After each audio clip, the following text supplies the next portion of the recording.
Most people consume content about growth and never actually grow. They read the posts, they watch the videos, they collect the motivation, and then go back to the same life. The same patterns, same excuses, same version of themselves. And this isn't it.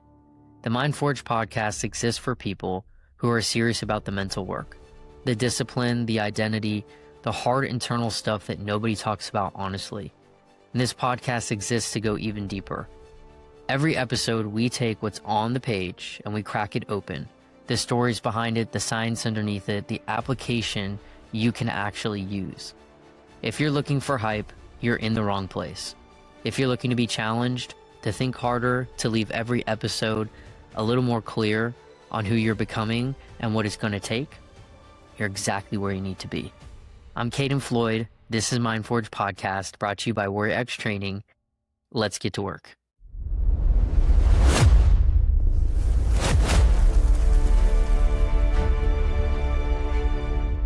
All right, welcome back to another episode of the MindForge Podcast.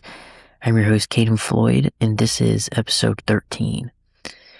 Now, I have been reading a really good book called Go One More by Nick Bare. He's the owner of VPN, and I have talked about him the last couple episodes. I've been doing a lot of reading on his advice, etc., and he just shares so many good golden nuggets.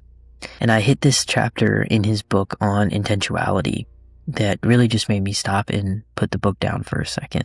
So instead of turning this into some polished breakdown or lesson, I just want to walk you through my actual notes that I've taken, because I do that as I read certain books. And really just what I've been chewing on this week, what's really messed with me a little bit, and where my head's at now that I've had some time to sit with it. So this one is not flashy. It's actually a pretty simple idea, but I think that that's exactly why it's worth slowing down for.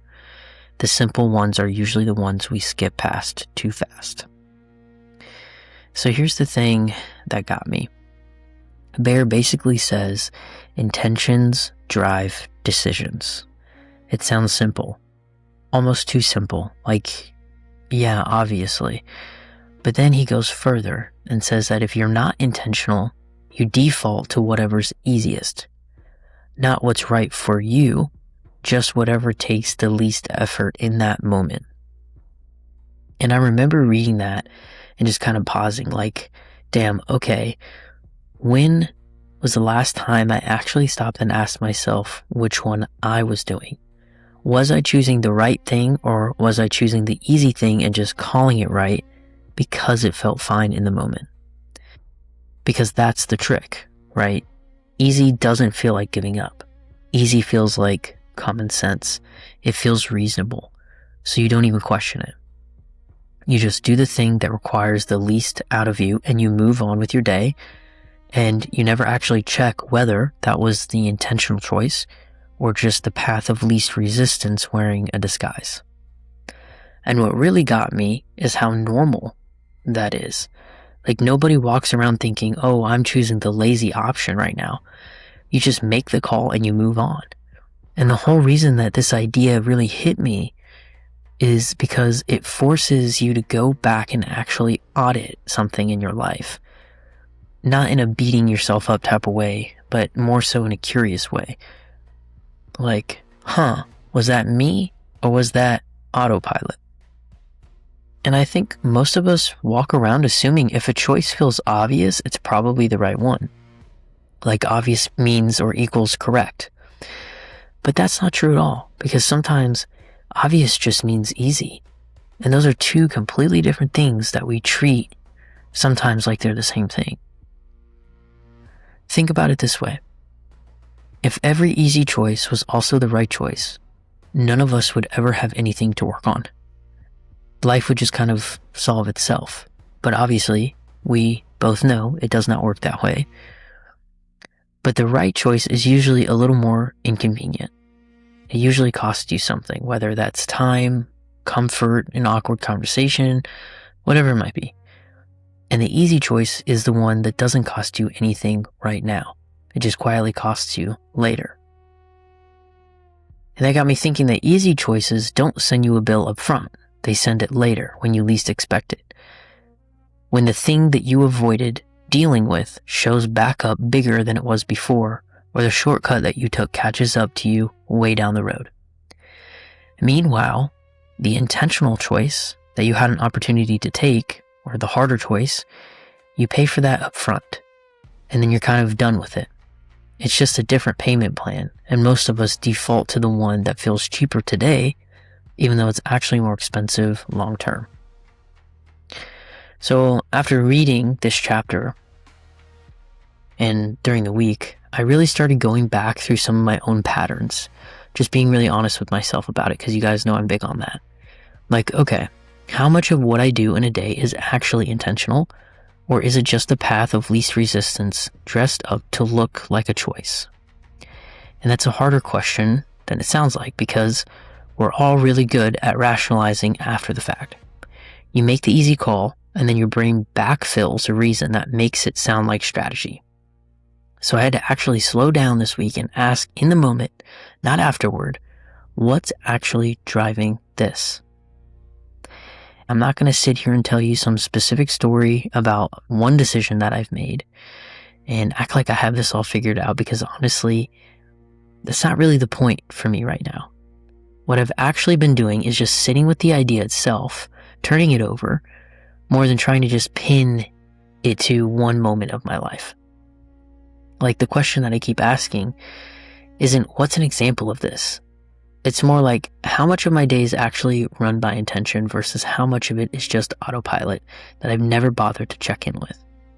When I really sit with that, it is very uncomfortable, because I don't think I can honestly answer most of it yet.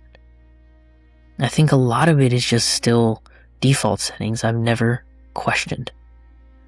And I think that's kind of the point of this whole entire chapter, honestly. It's not asking you to go find one big dramatic decision and dissect just that choice. It's asking you to notice the pattern underneath all your decisions. And the small ones too, and the ones that you don't even clock as decisions before they feel automatic. And once I really started looking for it, I honestly couldn't stop seeing it everywhere. That's kind of how it works. You notice once, and then it's like, oh no, this has been happening constantly and I just never saw it. Like, I started noticing it in all the small stuff too, not just the bigger decisions. What I eat when I'm tired, whether I actually train the way I planned, or, do the version that's slightly easier, call it listening to my body. Whether I respond to something right away with honesty, or whether I wait and give the answer that avoids friction. None of those things are huge decisions on their own, but they do add up. And they're all running on the same default setting if you're not paying attention and moving with intention. Now, another thing that really stuck with me from this section is how Bear talks about opportunity. He frames it almost like a knock at the door. Quiet, easy to miss, and it doesn't wait around forever. If you are not paying attention, or if you are not prepared, it just moves on and finds somebody else who's ready for it. And I think that's actually really connected to the whole intentionality thing more than I first realized, because it's not just about making better decisions in the moment. It's about being someone who's already paying attention, already prepared, so that when something worth acting on shows up, you actually notice it. If you're running on autopilot all the time, taking the easy option by default, you're probably not even in a position to recognize the knock when it happens. You're distracted by your own defaults. And that reframes the whole idea for me a little bit. It's not just make the harder choice. It's more stay awake enough in your own life that you can tell the difference between the easy option and the right one when it actually matters. And this is where the self-powered idea really lands for me. Bear's whole point is that if your motivation is coming from needing to prove something to somebody else, you're not actually running on your own fuel. You're running on borrowed energy, and borrowed energy runs out. Or worse, it's just going to completely point you in a direction that isn't even yours. So when I think about intentionality now, I don't just think about the decision itself. I think about the source of it. Is this coming from something I actually believe, Or is it coming from wanting to look a certain way to somebody watching me? Because those two things can look identical from the outside and be completely different on the inside. So honestly, I don't have this all figured out. I know I say that a lot, but I like to emphasize that because I'm not talking to you, I'm talking with you. I'm not up here telling you I cracked the code on this. But the thing I've actually started doing since reading this chapter is just pausing. Right before I have to make a decision or a call on something, and just asking myself, what am I actually trying to do here?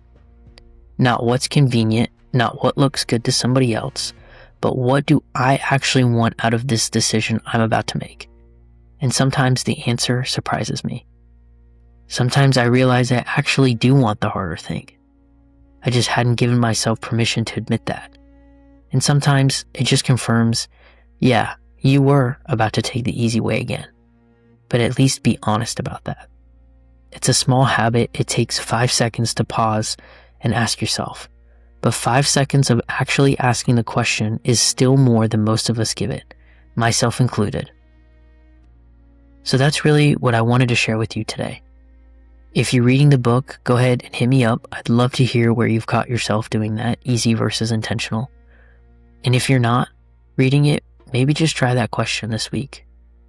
Before your next decision, big or small, just ask yourself, what's actually driving this decision in front of me? And don't forget to move with intention and ask your why. Why am I doing this? All right. Thank you for being here. Thank you for listening to my reflection. And as always, stay strong, stay in the forge, and I'll see you next week. That's a wrap on today's episode. If this hit home for you, go read the companion post over on the MindForge blog at warriorxtraining.com. That's where it all starts. Every episode lives inside one of those posts. So if you want the full picture, that's where you go.